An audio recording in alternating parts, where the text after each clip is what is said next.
सुदीप दत्ता।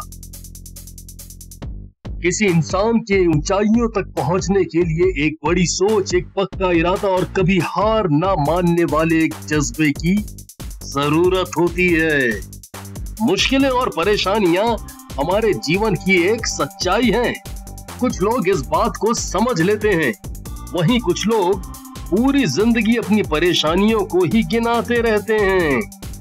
हमारी जिंदगी के हर मोड़ पर हमें मुश्किलों से रूबरू होना पड़ता है, जिनके बिना इस जीवन की कल्पना भी नहीं की जा सकती। ये कहानी है दुर्गापुर, पश्चिम बंगाल में जन्मे उस बच्चे की, जिसके पास अपने दोस्तों के दिए गए मुंबई जाकर कुछ काम ढूंढने के सुझाव के अलावा और कुछ भी नहीं था।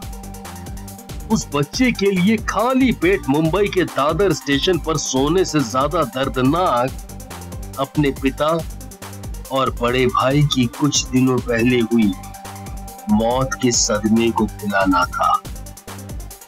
इन मुश्किलों से गुजरकर सुदीप दत्ता आज जिस मुकाम पर पहुंचे हैं, वो आज के युवाओं के लिए प्रेरणादायक है, जो अक्सर विपरीत परिस्थितियों से हार मान लेते हैं।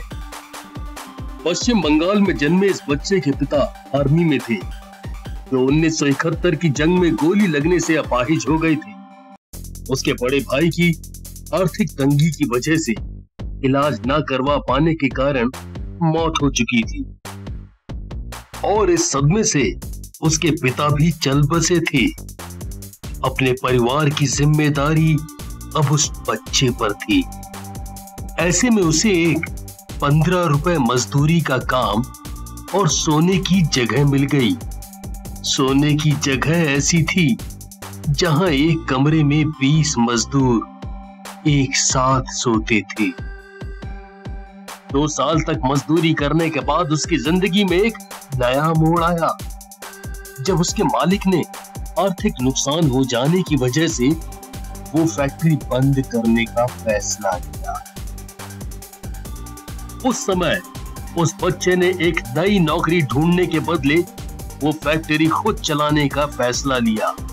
तब सन 1975 में अपने बचाए हुए कुछ पैसे और दोस्तों की मदद लेकर उसने 16,000 रुपए जमा किए, लेकिन ये रकम वो फैक्ट्री खरीदने के लिए काफी नहीं थी। तब किसी तरह उस बच्चे ने फैक्ट्री के मालिक से 2 साल का मुनाफा शेयर करने का प्रॉमिस करके उसको मना लिया।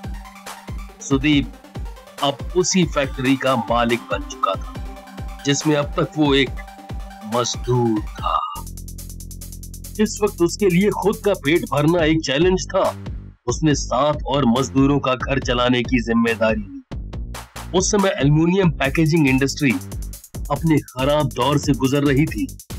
जिंदल एल्युमिनियम जैसी कुछ बड़ी नामी गिरामी और एस्टेब्लिश्ड कंपनीज अपनी आर्थिक मजबूती की वजह से मुनाफा कमा पा रही थी।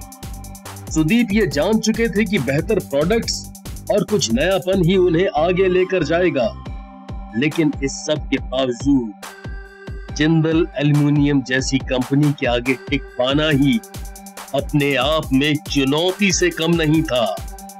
तब सुदीप छोटे ऑर्गेनाइजेशंस के ऑर्डर्स के सहारे अपना बिजनेस आगे बढ़ाते रहे। साथ ही बड़े कस्टमर्स को अपने प्रोडक्ट्स की क्वालिटी के बारे में इंफॉर्मेशन देना जारी रखा। लेकिन एक समय आया जब उन्हें सिप्ला, सन फार्मा और नेस्ले जैसे कुछ बड़े ऑर्गेनाइजेशन से ऑर्डर मिलने लगे। सुदीप को भी सफलता मिलनी शुरू ही हुई कि एक बड़े व्यवसायी अनिल अग्रवाल ने इंडिया फॉइल्स नाम की एक बंद पड़ी कंपनी को खरीदकर पैकेजिंग इंडस्ट्री में कदम रखा।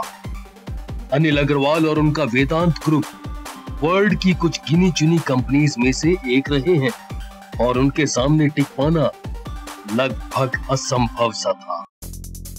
लेकिन फिर भी सुदीप ने वेदांत जैसी कंपनी के मैदान में आ जाने के बाद भी अपने प्रोडक्ट्स को बेहतर बनाने की दिशा में अपने प्रयास जारी रखे। आखिर वेदांत जैसे ग्रुप को सुदीप के सामने हार माननी पड़ी और इंडिया फॉइल्स कंपनी को सुदीप को बेचना पड़ा। इस सौदे के बाद वेदांत ग्रुप ने पैकेजिंग इंडस्ट्री से विदा ली। इसके बाद सुदीप ने अपनी कंपनी को आगे बढ़ाते हुए फार्मा कंपनीज में अपना एक अलग स्थान बनाया। सन 1998 से 2000 तक सुदीप ने 20 प्रोडक्शन यूनिट्स स्थापित कर दिए थे। आज के समय में एसडी एल्युमिनियम अपने फील्ड की नंबर 1 कंपनी है। इसके साथ ही ये कंपनी बॉम्बे स्टॉक एक्सचेंज और नेशनल स्टॉक एक्सचेंज की लिस्ट में अपना स्थान बना चुकी है। अपनी सूझबूझ के चलते सुदीप दत्ता पैकेजिंग इंडस्ट्री के नारायण मूर्ति के नाम से भी जाने जाते हैं। आज के समय में सुदीप दत्ता की कंपनी एसडी एल्युमिनियम का मार्केट कैप 1600 करोड़ रुपए से भी ज्यादा है। इतनी सफलता के बाद भी सुदीप दत्ता इतने डाउन टू अर्थ हैं कि उनकी फैक्ट्री के सभी वर्कर्स उन्हें दादा के नाम से पुकारते हैं। सुदीप दत्ता ने जरूरतमंद लोगों की सहायता के लिए सुदीप दत्ता फाउंडेशन स्थापित किया, जो ग्रामीण क्षेत्र के बेरोजगार युवाओं को रोजगार दिलाने में सहायता करता है। अक्सर लोग अपने हालातों के सामने घुटने टेक कर अपना पूरा जीवन अभाव में जीते, लेकिन वहीं कुछ लोग ऐसे भी हैं जिनके आगे चाहे कैसी भी परिस्थितियां हो, वो अपना नसीब खुद लिखते हैं।